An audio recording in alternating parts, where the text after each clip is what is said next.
Hello and welcome to another episode on the Miraculous Being series. I'm your host and self-awareness coach Shweta Shivraman, and this is a show where we discover, learn, and implement lessons from others' life journeys, others who I believe epitomize miraculous in its true spirit. Individuals who live life to the fullest, who worked hard on themselves to reach where they are, and who are passionate in what they do. Today, we have a special speaker, Sushant Kumar. He's the head of marketing at Aakash BYJU and was previously the chief marketing officer at Aakash EduTech. He's led brand marketing for Snapdeal and marketing for Lending Card. He's an alumnus of the Indian Institute of Management, Lucknow, and is also a guest faculty with XLRI Jamshedpur and IIT Delhi. Let's dive in. Hi, Sushant, and welcome to the Miraculous Being show. Hi Shweta, thanks a lot for inviting me for this show. I've been looking forward to coming here and interacting with your viewers and with you. I'm glad we are finally doing this. I know it's been some time since we've been planning to do this, Right. but it's great to be here and hoping to have some nice interaction with you and I hope something good comes out of this. I'm sure it will. I'm sure it will. So, I think while we all know that you're the marketing whiz, maybe you can share some bit of your journey so that the listeners are up to speed on who Sushant is and where you are today. Great. So I'm a marketing professional, like many other marketing professionals. My journey has been I've been very interested in the field of communication, and that ended me being at IIM Lucknow. I did my doctorate, and I specialized in consumer behavior. That was something that interested me a lot, and from there, my professional journey as a marketeer began, and that's been what I've been doing for quite some time now. Done that for various organizations, and I would like to believe I've done that successfully. So it continues. That's been what helps me with my bread and butter. But along the way, I discovered something very interesting and something very unique, which was yoga, which was like any other professional. You go through your ups and downs, you go through your journeys, you have successes and failures. There are things you plan to do which don't end up uh, in the same manner as intended, and we all go through those experiences. And there was a point in time I also thought ki chalo, let's do our own thing and become an entrepreneur, and I had an idea, but unfortunately it didn't turn out as intended. At the same so I mean, I was going through perhaps what I can call the worst or the lowest point in my professional life, because I really hadn't experienced failure till then. I mean, till then life was all about ki chalo, let's target this, you end up achieving that. You have to study well to get good grades, so you focus on your studies, you generally enjoy studies, so you end up getting good grades. Consequently, you're told, catch now, if you do well in your college, you'll end up with a good job, a job that you want, and you end up doing. And that's pretty much everybody's story, right?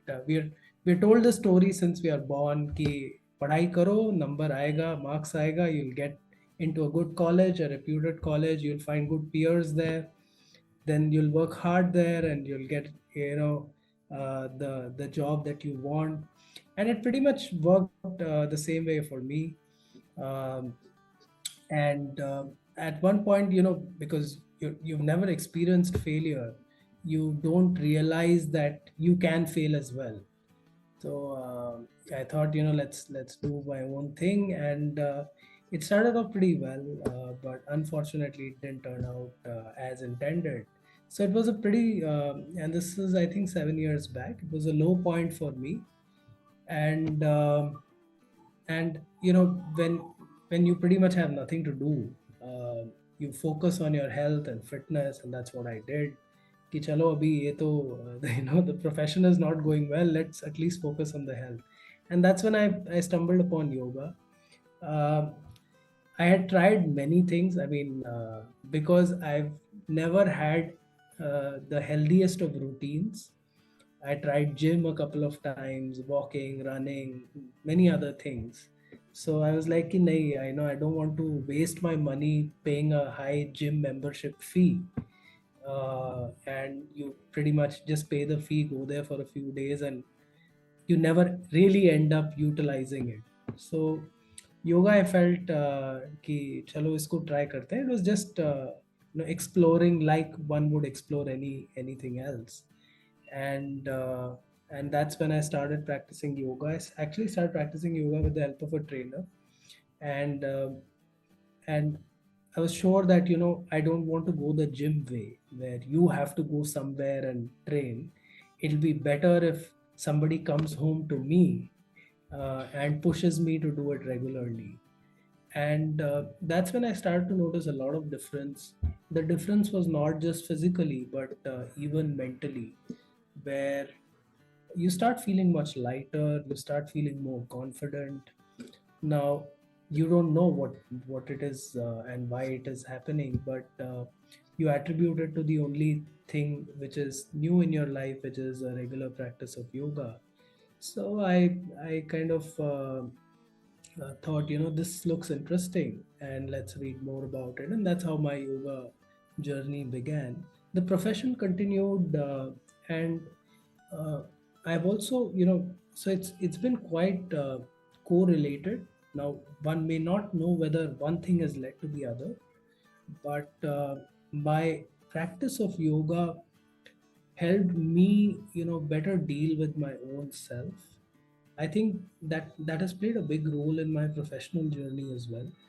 It's not that I'm an extremely successful professional. There are tons of people who are more successful, but I know that it helps me better manage a lot of things at work and generally in life altogether, because we spend a lot of time at work. So as a working professional, I think it's helped me a lot, and that has helped me grow, because you're much more you're calmer in more stressful situations, and that plays a big role in in your success or failure professionally. And you know the entire journey of yoga for me, more than practice, also was about the study of yoga. And when I was getting those benefits, I was also trying to understand what this practice is about. And I was very confused because there is tons of stuff on yoga out there. I mean, you would Google yoga, you would find like 20,000 people teaching yoga in their own way.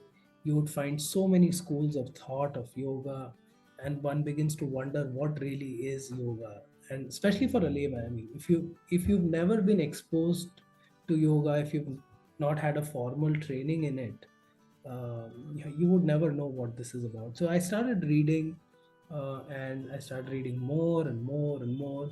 Some of the stuff I read was, to be very honest, very boring. But then I was like, yeah, agar padna hai, samajhna hai what this is about, you have to like really study it like a textbook. And some of it was very interesting. But yes, over the last couple of years, it's been very, very, for me, I mean, I think it's been a blessing that I stumbled upon you. So yeah, that's been my journey into it. I came across a lot of things, a lot of concepts. It helped me, and I literally used to make notes. I still do. So when I'm reading a book, I know it may not be the easiest of reads. So I sit with a notebook. I keep penning down the concepts. So, and I personally feel for a lot of working professionals, uh, a regular practice of yoga can do you a lot good. I know during the pandemic, yoga helped me a lot, and it's not just yoga asanas, the entire practice, including meditation. It helped me a lot. Uh, Pandemic was very difficult for a lot of us. In fact, for most of us, I know a lot of some of my peers during the pandemic. Because you kept sitting for long hours, you didn't move a lot. People in their 40s had had a heart attack. Some of them even passed away. So I think a lot of that is avoidable. A lot of people had mental breakdowns during that time. They still do. And this is where yoga as a practice can be very, very preventive. It's not that suddenly you have a mental breakdown and you start practicing yoga and it'll be all fine. It's if you do it regularly, it can help you better manage your own emotions, your own thoughts. And there's a very nice saying that you live more in your head than your house. So it's like ensuring the way we keep our houses clean. It's like keeping your mind clean and tidy, so that these corrupt thoughts, or thoughts which can take your mind haywire, don't come in your way. So that's been yoga for me. And I very very firmly believe that especially working professionals should practice this. Even students, younger folks should practice yoga. And it's quite great because you've had the International Yoga Day, which has started for quite some time now, and there's a lot of awareness about the practice, the benefits. The Indian government is also doing a lot there, and there's a lot more awareness today about this practice and its benefits. And it's heartening to see a lot of people taking to it and doing it very sincerely. So yeah, Shweta, that's been, I think I've kind of gone on longer than Absolutely not. No, I always love hearing people's stories and how they find, or rather, how yoga finds them. Right? It's always interesting to know the turning points that take us to yoga, and it's very different and very same at the same way. Right? It's true. very intriguing for me to hear that. So thank you for sharing that. And I have way too many questions, so we'll go one at a time. Sure. So I think the first question that probably I'm curious to know is what you mentioned about the fact that. Uh, most of us have probably been leading very comfortable lives and have not probably encountered failure face to face, right? And when we face it for the first time, it can be quite like a inner earthquake of sorts, because it's not very something that we're familiar with, comfortable with, and something that we've never been braced for, right? Because society is so careful in terms of raising us and protecting us and keeping us safe, that the first time we encounter failure is often the hardest. So curious to know how your journey was and what did failure actually throw up for you? So you know for me, the the failure or the difficult time was very difficult, because for me, I value my professional life a lot. Now that's how I've been programmed. And there are people who might value other things in life, but something that you value a lot doesn't go the way you plan it to be. It's very disheartening, and especially you try a lot of things, nothing works out. It was also financially very stressful for me because I had a mountain of debt. Now, I had taken that on without really putting much thought onto it, because you are in that phase ki we'll figure out a way, ye to ho jayega, it's not very difficult. So that debt also was like, it gives you another kind of stress. And my health also was not in great shape. So somehow I'd fallen sick. The medications reacted in a way which nobody anticipated. So I was on the bed for almost a month. So it's a point where you just can't do much. You really want to do what you're doing is also not working out.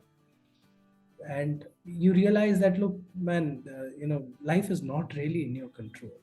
You think that things are in your control, but things really aren't in your control. And that was my biggest learning from that experience. And it kind of got reinforced when I read the theory of or the philosophy of yoga, and a lot more related to it, that everything is temporary. Our existence itself is temporary. There's a fantastic story someone told me, that there was a guy who there was a king who was very unhappy. He went to God. He said, God help me, I mean, I really am extremely unhappy. So what should I do? I'll need your help. And God said, look, I'll give you one envelope. Whenever you are extremely unhappy, open this envelope. And the king had apparently lost a war, and he was not used to losing wars. He had a great army. So God gave him an envelope and said, when you are extremely unhappy and stressed out because of losing this war, by just open this envelope and it'll settle everything. He said, okay, God, also tell me when I'm extremely happy, what do I do? When I win a war, or when I'm able to do good for my people, what do I do? He said, okay, I'll hand you another envelope. Open that envelope when you're extremely happy.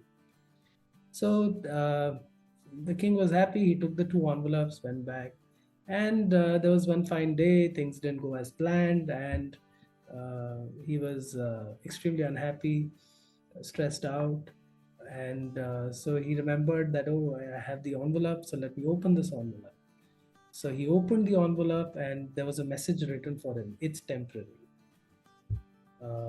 And the same king, so he was like, ah, this is temporary. Went on to fight another battle. He won. He was very happy. So he again remembered, okay, God had given me another envelope. Let me open the other envelope. I'm very happy. I should know what I should do. And God alone has given me this envelope. So he opened the other envelope. It was again written, it's temporary. And so, a lot of who we are is pretty much, not permanent. It's all temporary. Even our existence is temporary, especially if you look at it scientifically. I mean, the on an average, the life expectancy in India would be 70, 71 years. Across the world, I mean, if you go to a developed country, or let's be very optimistic, let's say the average life expectancy is 100 years. It's been, I mean, in the context of planet Earth itself, it's a tiny fraction, right? So things will continue, everything is temporary. The happiness is also temporary, the sadness is also temporary. So you should be in a state where, a lot of things should not really affect you. I mean, you might try to do something, might do it, may not do it. We are all here to fulfill our own destinies. We are all here to do what we are meant to do. And there should be nothing, pretty much nothing, that should really affect our inner peace and happiness. And that's something that I discovered and learned upon, especially after reading a lot of the scriptures around yoga. And one of the things that I read were the Yoga Sutras written by Patanjali, and they were broadly, for me, and there are many experts out there when it comes to the Yoga Sutras who might know more than me, but for me, the key takeaway there from the sutras, which pretty much you can call one of the first officially recorded compilation of what truly yoga is that the goal of yoga. And there is a lot of misconception around the goal of yoga. The goal of yoga, I think it's the second sutra, which is Chitta Vritti Nirodha, which is stilling the changing states of mind. That is the ultimate goal of yoga. And of course, then the sage Patanjali goes on to explain the process of reaching there, at least lists those 8 steps, and explains the process. And over centuries, people have elaborated more on each of these steps. But that has been the ultimate takeaway, because ultimately you need to still the mind, um, and the mind would decide whether you're happy or unhappy. And it is about stilling the mind and experiencing your true self. And if you can still the mind, it'll help you, it'll help you focus better on things that matter. Ultimately, it's the lack of focus and discipline which does terrible things to us. So if you're focused, you're disciplined, it's going to do wonders to you. And focus begins with the mind. All the actions that happen before we really do an action, the thought of doing something is where the action has happened. So yeah, that's been my takeaway from this, that A failure is impermanent, and similarly, a success is also impermanent. And the more you read about the scriptures, the more you'll realize that everything is. I mean, whatever we're pretty much doing is uh, is all impermanent. So one might assume that is there a point in really doing anything at all? But then they'll also tell you, and that's the richness of the scripture, that you need to do your duty as well. You cannot really shy away from doing your duty, which is where karma yoga comes in, and which is where the more you read about the forms of yoga and who you are, and what you need to do, yeah, you get better clarity.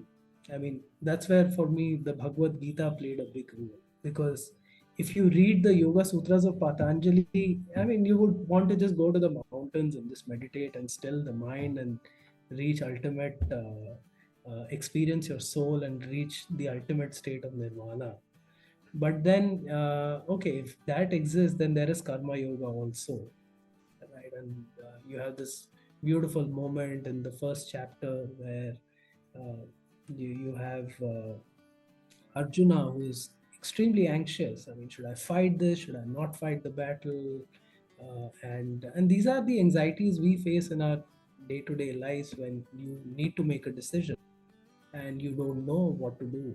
And we all experience it, which is where again I feel it plays a massive. It can play an extremely transformative and on the positive side role for a lot of people, be it working professionals, be it non-working. I mean, generally, people should do this, learn this, and it'll make a massive difference. It's made a massive difference in my life, the way I look at things. And I know a lot of people I've interacted with who've also reported something very similar. Because the moment you start practicing yoga, you come in touch with a lot of people who are doing who are practicing, who've had their own experiences, who had their own journeys. Some of them are incredibly blessed that they started this, in school, in college, and they never had to like really go through a transformative phase in their life to stumble upon yoga. I mean, it just happened to them, and I feel they're incredibly blessed.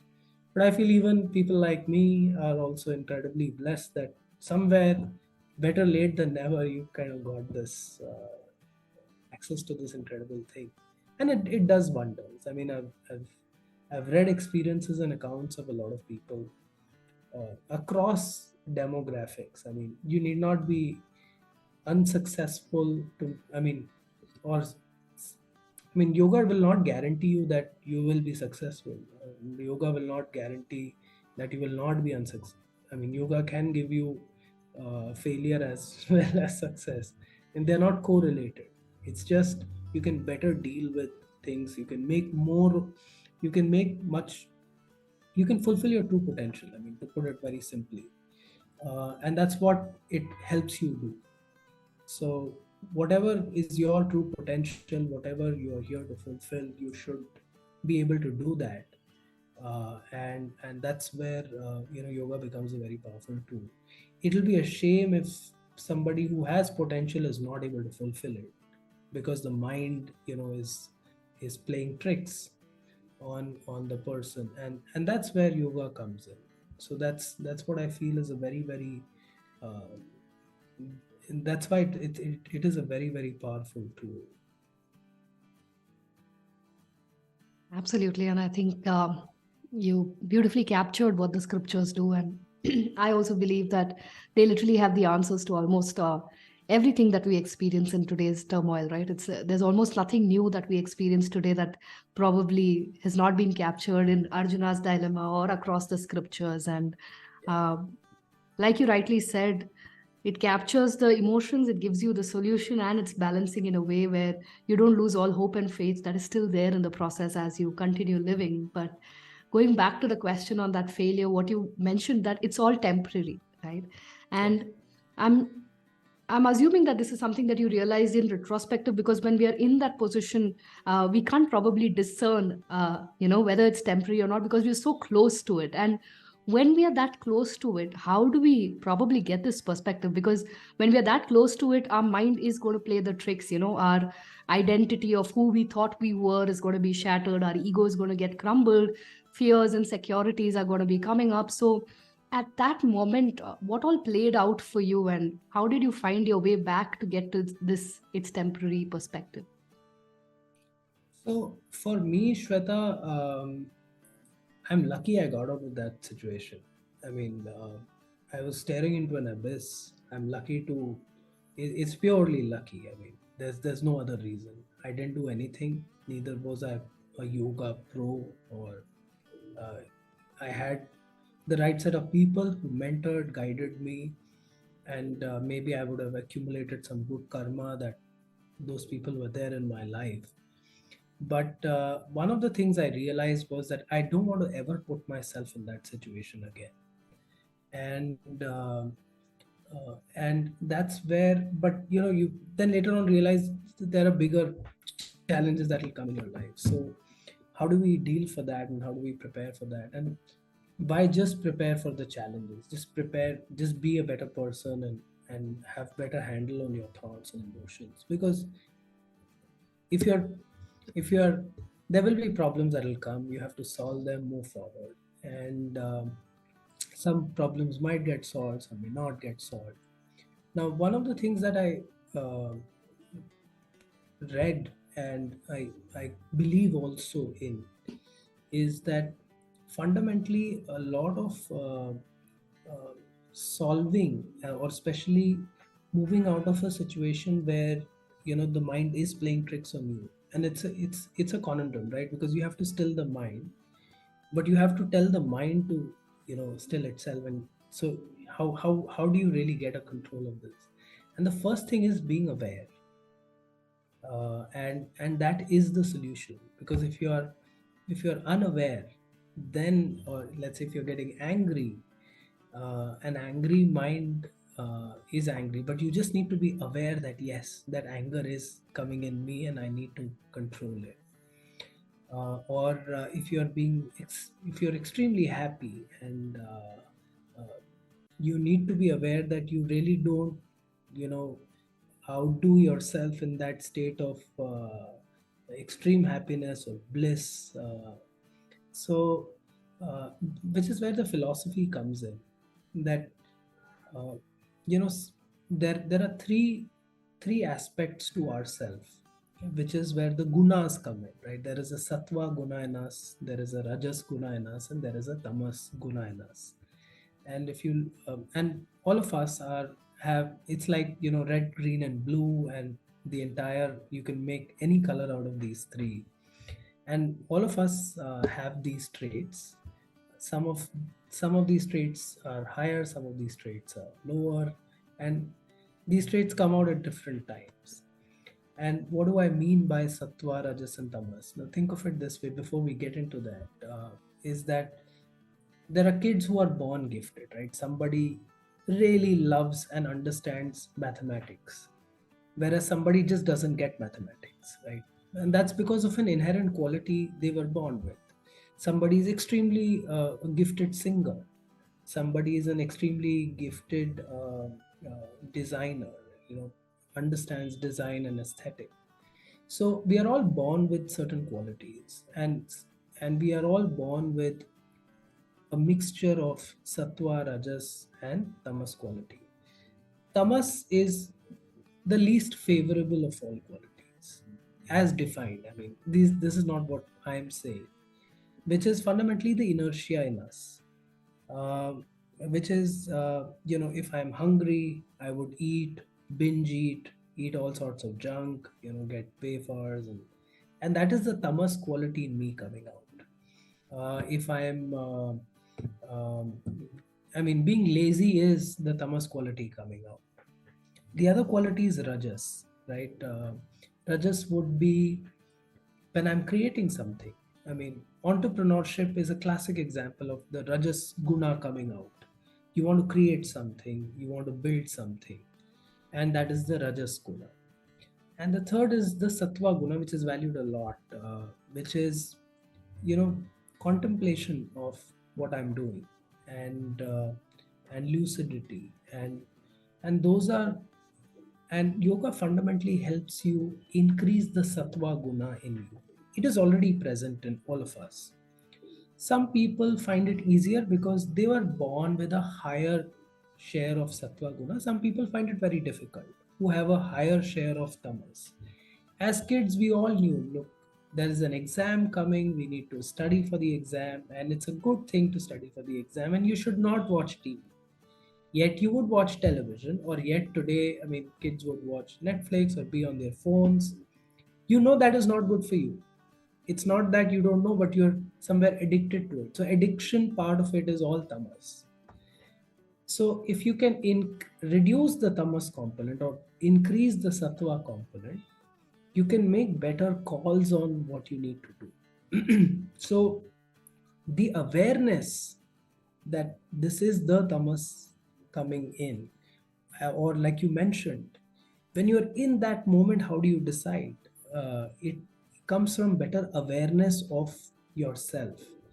Now you need to train yourself to be better aware of yourself, and that's been my understanding and my takeaway. Because you would talk to somebody else, they might have a different takeaway, but my understanding so far, to put it very simply, is that it begins with awareness, but how do you build or train yourself to have that kind of awareness?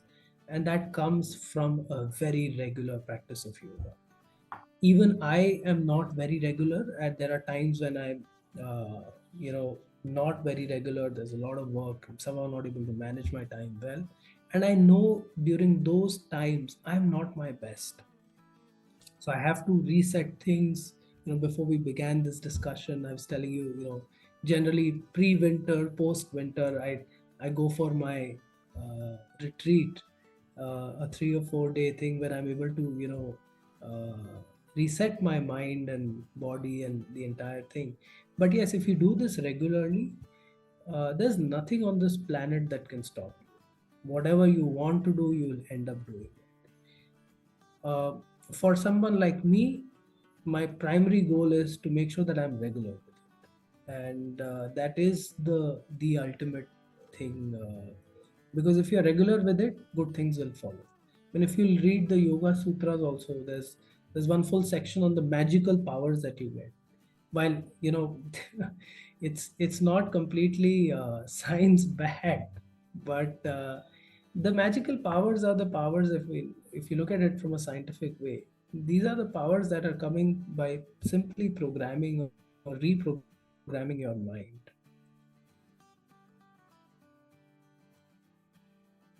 So yeah, I mean, that's how you can better control yourself. Absolutely. And I also believe in something similar. I think you train yourself in good times so that in bad times, the practice keeps you resilient. And because yoga, I think, is very subtle. When you get on the mat and you get out, nothing really transforms, right? It's not like weightlifting where suddenly you have biceps to show and you can curl and do all of that. But I think it really flexes our mental muscles in a big way. Whatever kind of practice you have, right? Asana, pranayama, meditation, any form of practice, I think, in a way, really strengthens our mind in a way to act that you're able to function without any, what we say, that samatva-miti yoga uchyate, right? That you're able to act equanimously no matter what the circumstances around you is. Even if you're caught in the eye of the storm, there is that distance that you're able to create and say what you said, right? It's temporary. All we need is that insight at that moment in time. But getting to that insight at that moment in time, I think, is a lifetime or many lifetimes worth of practice to actually get to that stage. But Very true. Very true. yeah. In fact, there's an analogy I have for this, is that all the, like you mentioned, right, the eye of the storm. Typically, aeroplanes go to the cruising altitude where there's no atmosphere. I mean, it's you're cruising because all the weather happens at an altitude below that. Yeah. And a regular practice of yoga helps you reach to the cruising altitude I like where that. it doesn't matter whether it's raining, there's a storm below, because you're always above the weather systems altogether. So there could be a storm below, yet you are cruising at an altitude which is much higher, and it doesn't affect you. I like that analogy. Makes sense, yeah. Yeah, interesting. And I think going back to the point where you said that, this is something probably all working professionals must have in their daily routines and rituals. And like you rightly said, everybody is probably in that chase for time, right? Everybody is busy. There are multiple priorities as you grow up. How do you really prioritize something like yoga? Yeah, it's difficult. I mean, you want to prioritize your practice. You want to prioritize, you know, something which is for your own well-being, and it's a bit difficult because you suddenly put yourself in the shoes of a working professional. They have kids. You have to wake up, make sure things are on time. The kids go to the school, then you go to your work is stressful, you come back home, uh, and again you have to spend time with your family. Where do you really find time for yourself? And you have to really, I mean, this is something that people need to figure out for themselves. Nobody can figure this out for them. So um, it ultimately boils down to the individual. So it depends on what you want to prioritize, how much you want to prioritize it. And that's a very important point that you mentioned, because ultimately it boils down to priorities. You can, if you prioritize something else over the other, I mean, it's a bit difficult. But again, there I feel there are things which, because yoga is not just asana. Let's get into the karma yoga side of things. I mean, if you're completely focused on what you're doing, uh, that itself is like meditation. I mean, if you are a software programmer just into programming, or trying to focus on mastering the skill, or somebody trying to master their craft, that itself is yoga. It is not just restricted to doing a pose or a breathing exercise, or meditating. So that itself is yoga. And if you can find your work, uh, or you can get absorbed in your work, that itself is yoga, because you're focused, or you achieve a state of flow there.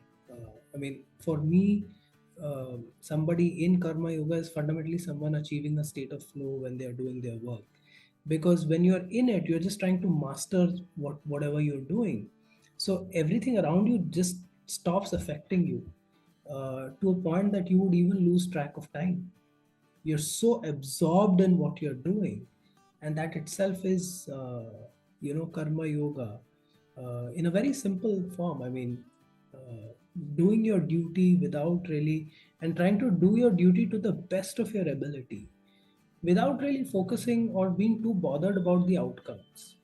I mean, if and I often think of it like, Sachin Tendulkar would never have thought about, I need to score 20,000 runs or 15,000. I really don't know how many he scored, but and he always would have thought about, how do I master my skill and be perfect at my game.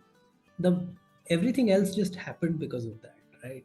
So the moment he would be playing, or when Picasso would be drawing his masterpiece, he wouldn't have thought about, okay, this needs to be a famous painting. He was just focused on what he was doing. And that is, and which is why, some of these so a lot of these athletes, they tend to um, really manifest a lot of karma yoga coming out. I mean, be it a Roger Federer, or be it an Usain Bolt for that matter. When they are in their craft, they are just in their craft, their sport, and they've mastered it to a level where, when they are mastering it, or when they are delivering it, they're just in it. There's The world does not exist for them at that point. So you can do it with your work as well. Or you can find uh, devotion to be your thing.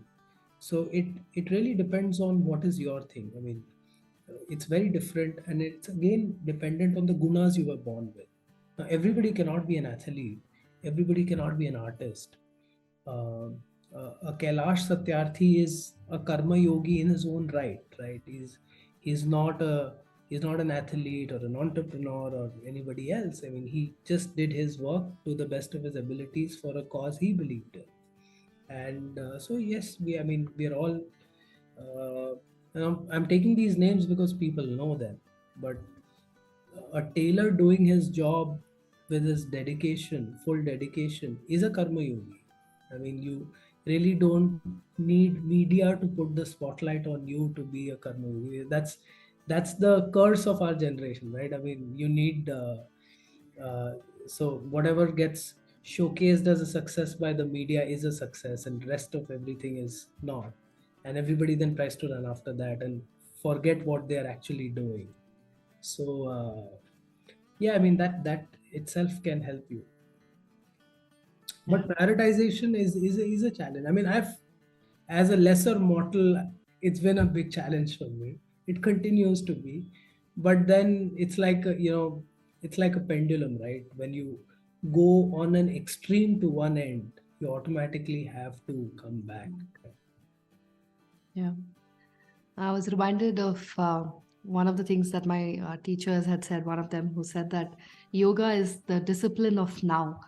He said, do asanas, keep the mat, don't keep the mat, I don't care. But it's yoga is a practice 24/7, wherein all your attention should be focused in the now. It's the discipline of actually coming to that present moment, that's here and now, and really keeping your attention to what you're doing at this very moment, right? So even as you and I are having this conversation, we can be practicing yoga if all our presence and involvement is actually here. So, but I think that's easier Definitely. said than done, lesser mortals. So I True. think it's Very true. a hard journey to actually bring in, especially because, like you said, we all have inherent tendencies. We all have compulsiveness that we are probably born with and carry for uh, many lifetimes, that it's harder for us to actually let go of them. So I guess it's a journey towards bringing that attention to here and now. And I like how you said that, the prioritization really depends on the person in terms of how do you really want to make this happen, whether you want to make this happen or not. I think that's the first question. And if you do, how do you really make it happen? And somehow I think it's also a evolving process, right? I'm sure what probably worked for you 2 years ago to do the practice is not probably the same anymore. So it's something that we probably have to evolve as we go along the journey of life. Very true. Very true. And it's about, and it gets better. I mean, because you are, over the course of the practice, better understanding yourself. So it only gets better. It never goes down. No, it does go down. I've had experiences where it does go down, where I think you reach a stage where you think you no longer need to practice, and you lower your practice time and think you're better than that, and the compulsiveness comes back. So I had that phase. It does go bad. That's the reason why I think the scriptures have always said, do your practice, right? You shut up and do your practice. You see benefits, you do your practice. You don't see benefits, you still do your practice, right? Don't get smart and in the head and think that, oh, I understand this process now and let me figure my way out. But Maybe I'm being very optimistic that it only gets better. yeah. But I think maybe in a way, what you're saying is that, coming back to your practice is much more easier because maybe you've seen some value out of it. And I think that is one of the difficult challenges in yoga because there's no tangible benefit. So unless you really are conscious and are reflecting on a regular basis, you probably won't notice the subtleties through which that transformation is happening. And it is also the other way around, right? Because a lot of what you do in terms of spreading awareness or evangelizing is about how yoga improves mental health. And so, one of the perils of mental health is that you probably don't notice signs until it goes really bad. And by that time, probably things are harder to turn around. So, how would you say that people can actually be more cognizant and aware of their mental health at any given point in time so that they can stop themselves from going all the way down? So mental health is actually a very very important subject, a very sensitive subject as well. how I have interpreted the practice, and I would want to stress on how I have interpreted the practice because there are lots of people today who are talking a lot of things which I don't think are true. And they are you know passing the information as the right information. So let me put a disclaimer that this is how I have interpreted the practice. Is that it helps you strengthen your mind and be more cognizant of the thoughts which might be detrimental to your mental well-being. And again, we live in our minds more than our houses, so it's largely our perceptions of reality that dictate the actual reality in our head. So it's how we perceive reality. Somebody might think, hey, I am very poor, I don't have money, might be earning 10-20 lakhs per annum, or somebody might feel they're very rich because they might be earning 3 or 4 lakhs per annum. But that's how they are perceiving reality.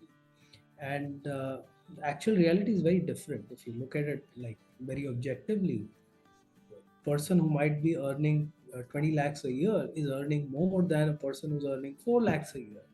But then the person who's earning 4 lakhs a year feels I'm fairly rich, because that person might have perhaps seen poverty, might have come out of poverty, might have done well for himself or herself, and brought their family to a level where they can live respectfully and can get all the conveniences that they want.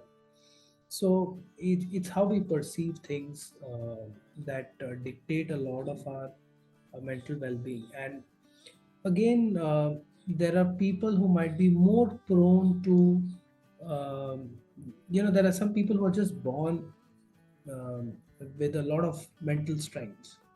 I mean, that's who they are, and that's again coming from how we are programmed. But then there are people who, by the virtue of how they have been born and who they are, by the virtue of their experiences, they might be more vulnerable to mental health issues. It could be because of anything. I mean, it could be because that's how they were born with. They're more sensitive to things. They're more receptive, and it's important for them to, in fact, everybody, to keep strengthening this. It's like having a vitamin to strengthen your immune system. I mean, I'm just giving an analogy. A vitamin may not strengthen your immune system, but it's just trying to maintain your balanced diet and everything so that you don't get deficient. The same should be done for the mind, where you are building a wall of strength, uh, or a wall, an impregnable wall, where some of these things can't really affect you or bother you, because it's a downward spiral after that. Because once they get in these thoughts, it's very difficult to get them out.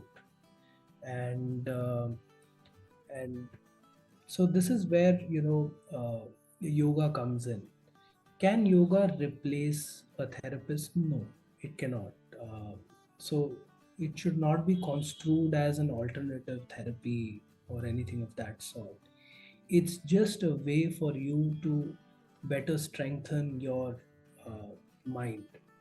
And fundamentally, if you look at the WHO definition of mental health and mental well-being, it's a state where you are able to, I mean, I don't remember the exact definition, but it's a state where you are able to make the most of who you are. I mean, you're able to fulfill your true potential, do your duties properly, and that's what they essentially say.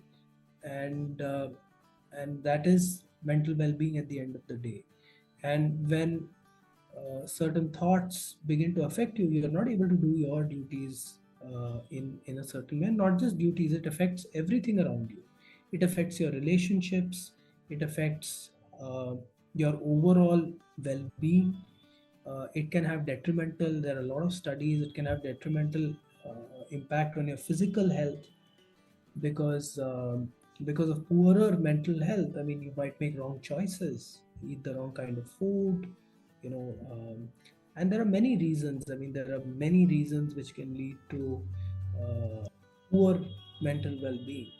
So where a practice like yoga comes in is that you will be able to be better aware of these things, b be able to better tackle these things, especially a lot of issues that might bother you, affect you, might cause anxiety. So, but it still is not a replacement for therapy. So, uh, if you if you need a therapist or a counselor, my personal recommendation, and I'm not an expert on this, is you know you should go there. If you need a peer group, you should go there. But should you be dependent always, or should you be independent when it comes to tackling these things? Because they will come any given day. They will come without notice, they'll come without warning, they'll come all of a sudden, and that's how life is. So you should be extremely well prepared, and the better prepared you are, the better you will be able to deal with it, the more joyous life will be. So that is what I personally feel is one of the biggest benefits of a regular yogic practice. And you can also go to a guru. In fact, one of the things which is very very important is having a guru. There's a saying, guru bina gyan sambhav nahi hai. So you need to have a guru or a mentor who can make sure that you are regular with your practice, who will guide you to do things the right way. And again, in the scriptures, the role of a guru has been explained, quite well, and the importance of having a guru in the practice. So it's very very important to have one, at least to get initiated. Ensure that you're doing it the right way, and not just watching a YouTube video to get initiated in the practice. It's better. I mean, YouTube, somebody teaching on YouTube can also be a guru. I mean, it's not that it cannot happen that way, but it's still preferable if you find one and get initiated the right way. And but one of the bigger challenges is that there are a lot of people who don't understand the essence of the practice, but are teachers. That's a big problem, that's a big challenge. So that you really can't stop it. I mean, Thank you for beautifully sharing that. And what my takeaway is that it's regular housekeeping of the mind, right? The regular yes. practice of yoga just makes sure that the contents of the mind are cleaned up, dusted off regularly, so that there is strength when we have difficult times and situations. And absolutely. I think one last question that I'll probably have with you. I know we are on time. If you're okay with us extending just Yes. 10-15 minutes before we go into the rapid fire, one last question that I had for you is that, like you rightly said today, the more yoga has spread, there is also a lot more misinformation about what the practice of yoga really is. And like you said, everybody has their interpretations of what yoga is, and that's being proliferated in a larger way and probably diluting the essence of what the real teachings are. So, in that world, what would your recommendation be for people who are probably new to this space? How do they navigate and find the right essence as they get along their practice? So for me, I started with I actually really wandered with multiple textbooks, multiple books, to really get a hang of what this entire spectrum of yoga is. One of the institutions I felt really helped me get initiated, especially on the yoga asana side, is Shivananda Yoga Vedanta Center. They have centers across the world. Similarly, there are multiple other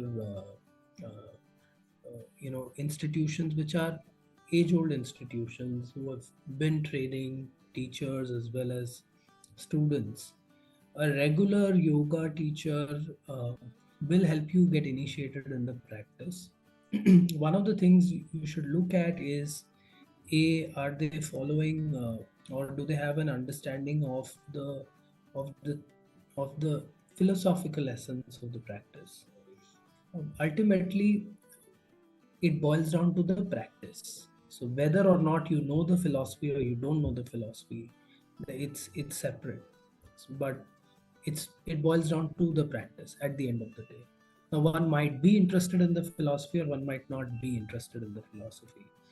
But if you are interested in the practice, you'll find a good teacher who will ensure that you have a holistic practice which has a strong meditative component. There's pranayam in it, and there are asanas in it. And asanas are not just about physical fitness. There's a lot more even to the asanas than just toning your body.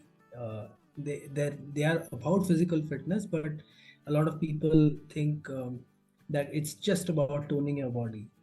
I'm very active on the Reddit yoga forum. I think it's one of the biggest yoga forums online, and I regularly come across a lot of misinformation about yoga on that community and that forum, and that gets passed on as the correct information. So for some strange reason, it's people think it's correct, but then you really can't do much. I'll give you an example. One of the basic the premise of yoga asana is it's sthira sukha asana. They are steady comfortable poses. Now it's not about weightlifting or going to the gym and working out and trying to lose weight. uh, you need to do the pose in a steady comfortable manner. Now that basic premise itself is challenged in a lot of things that happen or get discussed on that forum. And I try to share my my point of view as well on the forum. But it's important to get the right information. Shivananda Yoga Vedanta Center is definitely a credible source because the entire concept of training teachers originated somewhere from the Shivananda Yoga Vedanta Center. There is the younger school, the Bihar school. There are quite a few of them. They're fairly old, credible. They've all originated. The origins of everything boil down to the sutras, and the Hatha Yoga Pradipika, and so on and so forth, and the Grihand Samhita, and there are tons of these scriptures. But yes, they are popular. They are they are credible. They'll give you the right practice. Ultimately, it's about practice. So the theory, the philosophy is 0.001%. 99.9999% is the practice, and that's something that you should do. An understanding of the theory will enrich your practice, definitely. It'll really add a lot more richness to your practice, but doing the practice is the most important thing. Absolutely. Yeah. Thank you for that. I think one of our teachers, when they were explaining Yoga Sutras to us, they said, this is not something up for intellectual debate. And he was like, let's not go there. Instead, try and see if you can actually embody the philosophies that he's talking about, because that's where the true essence is. Because if you can put it to practice in your day-to-day life, in your day-to-day chaos, I think that's where the magic lies. And yeah, thank you for sharing that. So, are you ready for the rapid fire? Yes, I am. It's a first for me. I think I'm not so rapid with the rapid fire. I'll try to be as rapid as I can.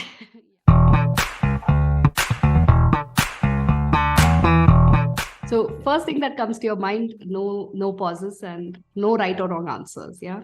Sure. So let's warm up very quickly in terms of, are you a morning person or a night person? Night person. Okay. Punctual or behind schedule? Punctual when it comes to delivering my work. Okay. I like that caveat. Okay. Book, movies, or podcasts? Movies. Movies. Okay. What are your top 3 movies? That's a difficult question. All right. Just one that comes on top of your mind, not 3. Godfather. Mm-hmm. Yeah. Okay, lovely. Any role models that you've had in your life, and what qualities you look up to in them? Quite a few of them. Sachin Tendulkar is a role model. Um I think from people my generation, Sachin Tendulkar will be a role model. Amitabh Bachchan is a role model. Uh, for a lot of things, my father is a role model for me.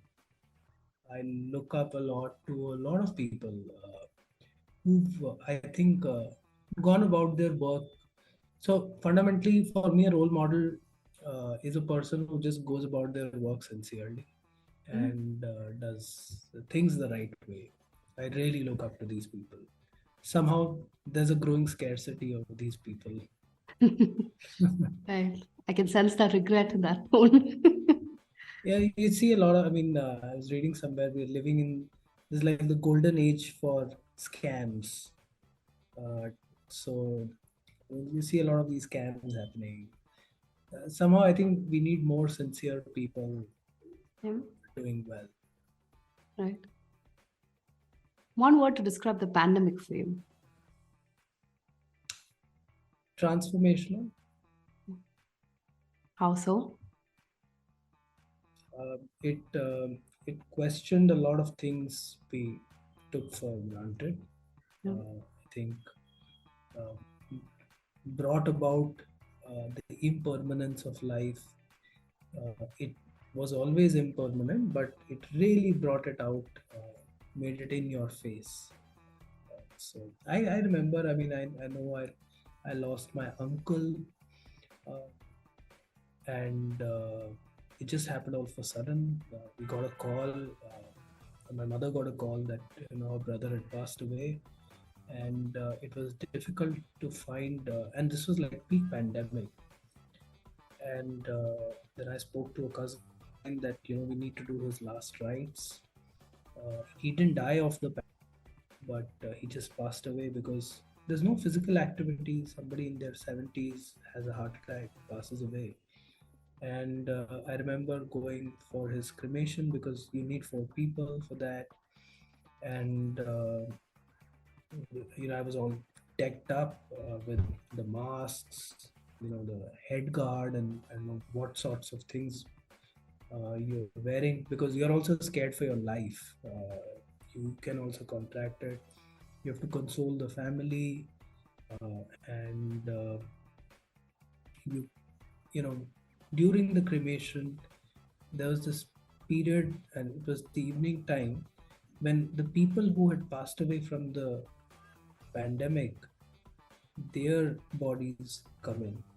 So suddenly, you're there, and there are these six people who are wearing the full shield, who carry one body on the stretch, and there's another one that comes in, and there's another one comes in, and it's very overwhelming. And yeah, it was. And you go through that. You come back home late. Next morning, you're back to work, sitting in front of your laptop doing the calls. So it can get a bit overwhelming, uh, but it is what it is. You have to somehow convince your parents that it's better if you don't go there. Uh, Somebody has to go, but too many people crowding up is not really good. I mean, it won't help anyone. Neither will it help the government nor us. You're at risk of falling sick. Then once you come back, it's best if you're quarantined. I was also in quarantine for quite some time. I'm incredibly blessed. I didn't contract it during the peak time, but I know people who went through a very tough patch.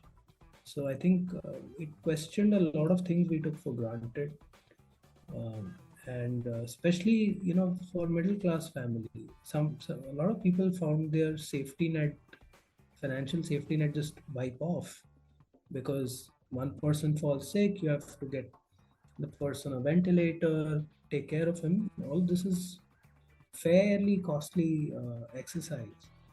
So yes, it questioned a lot of things. People lost their jobs as well. Yeah, so it was transformational. It better be transformational because if you don't learn something from something as impactful as the pandemic, uh, I think we all learned it. We all learned it yeah. I think that's one of those things you can't go back to who you were, right?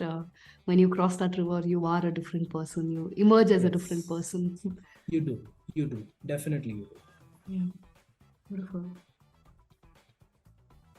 What is the one thing that you wish you knew when you were younger? That yoga is amazing. I remember my father, uh, in fact my father, his sister, my bua, they're all like proper yoga practitioners. They learned from, I'm forgetting his name. He was a very popular yoga practitioner. So they learned yoga back then. Mm-hmm. My father's real sister, she also learned yoga. She fell in love with a person who was also into yoga. They got married. So yoga has had a history in my family. So my father, during our summer break, used to take me and my sister for these early morning yoga sessions, and I never used to practice. So I think one thing I wish I knew was doing this much earlier. Yeah. So a lot of my understanding would have been far more accelerated, but better late than never. Yeah, absolutely. I used to be one of those schools too. So we were in an Arya Samaj school and we had yoga, mandatory. But then, as a kid, you don't want anything mandatory. So it was a period of rebel. I, I think I lost you. Can you hear me now? I can hear you. I can hear you. Perfect. All right. So, what are three non negotiables in your daily routine? Non-negotiable. One is my morning prayer and meditation. Second is my evening prayer and meditation. Third is sleep. Ah, I like that. Sleep is it is a non-negotiable. If on those rare occasions when I feel that I haven't slept my quota, I fill that extra quota the next day. So it is very, very critical, and it's a non-negotiable. I mean, what a unless there is like something really, but I really don't like the sleep Mm, being negotiated on. And sleep is also a big problem with people. I realize these days that they find it difficult to sleep. They don't get a good people don't get a good sleep. They yeah. don't get a restful sleep. And the thing with me and sleep is that if I'm sleeping, I'm sleeping. You can to wake me up, you'll have to pour water on. So that's the only way Sound. you can wake me up. But these three things are non-negotiables. Absolutely, yeah. Okay. And I think if there's someone who's probably listening in who's just embarking on their path of transformation or self transformation, what would your one advice be to them? Great, you've started, and keep going. So the best part is to get started with it, and the better part is to make sure you sustain what you're doing. Yeah, But that's the hardest. that is the hardest. But I think once you experience the success of it, like once you get a taste of like it really works, it's very difficult to go back. So you may the tamas might come in and you might your routine might just go all over the place, but you once you've tasted it, you know it's the nice sweet dish. You would really want to have it again. We all tend to get lazy at times and not really feeling high energy, uh, but it works. So whenever I my practice is irregular, I make it a point that there's one day I'll reset everything, and I usually do. So it works very well. Got it. One favorite yogic practice could be an asana, pranayam, meditative exercise. So for me, it is there are few of them which I really like to do. One is Om chanting, and it just feels as if you're in a state of trance. The other for me is so in the Shivananda sequence, it's you can make fun out of it as well. Is when you're doing the shavasana, it's actually done in a manner where you you really lose track of your senses, like your Mhm. hands and feet. So there's a point when you're waking up from shavasana, and you really can't feel the body. So you have to move each part, and yeah, it's all working fine. There are times you get into deep sleep also when you're doing it. It's happened with me a couple of times, and the instructor has woken me up. Mhm. So early morning, you're there, you end your practice with shavasana, and after that, you have to wake up in a particular manner and do your thing. But that particular, it's happened with me a couple of times. I've just gotten into deep sleep. So which you shouldn't, I think you shouldn't get into. But and the third is doing the Surya Namaskar routine, so that it's like a pretty comprehensive, Mhm. all encompassing routine, which just do it, and you'll, if you're doing it after a long time, you'll have a lot of soreness the very next day. But yeah, you just don't do the full thing in one go. Now you know that you have to gradually do it if you've not done it for some time. Yeah. So these are three things which really help, and I like doing these three things. Beautiful. If there's one takeaway you want audience who probably have been listening to us for the last 1 hour to go with, what will that one thing be? So the one key takeaway would be, you know, a regular practice of yoga can bring a lot of balance, a lot of harmony, a lot of peace and joy in your life. Uh, Whether you're a working professional, you're an entrepreneur, a student, uh, whoever, you know, you're a homemaker, you're just not doing anything. Let's say you're unemployed. Just start doing this. Start doing this with some faith in whatever has been said by so many people for so many centuries. You will experience the benefits. I have, a lot of other people have. You will definitely experience the benefits, and the experience is it cannot be described. Once you will feel it, you will believe it. That is the one and only takeaway. Right. Beautiful. Thank you. Thank you, Sushant, so much. Thank you. I think there were so many takeaways for me. And like you said, it was a conversation between two yoga practitioners. And I really enjoyed our conversation. So thank you so much, Sushant, for being here. Thanks a lot, Shweta. I'm extremely happy and glad you invited me on this talk, and I hope this adds value to anybody who's listened to us for a full 1 hour and given their time. And I hope yoga brings a lot of joy, happiness, and harmony into everyone's life, and especially all your viewers who tuned into this particular show, this podcast. Thanks again, Shweta. Thank you, Sushant. Thank you. Thank you. Bye.